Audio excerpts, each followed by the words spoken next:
अस्सलामु अलैकुम रहमतुल्लाहि व बरकातुहू।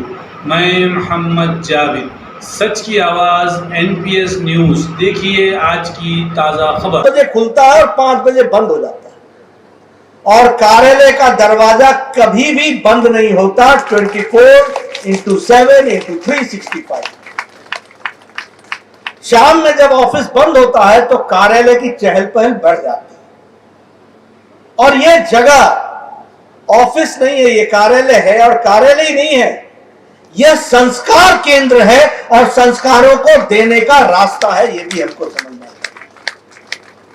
जब मैं पूर्णकालिक था तो मुझसे कोई पूछता था, बताइए बीजेपी क्या है, बताइए एबीपी क्या है, तो मैं उनको कहता था कार्यालय आ जाओ, अपने आप समझ में आ जाएगा कि बीजेपी क्या है और एबीपी क्या है।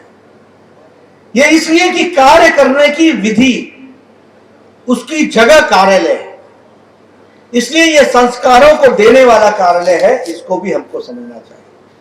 और हम सब लोग भी ये भी कहते थे कि 5 क से पार्टी चलती है।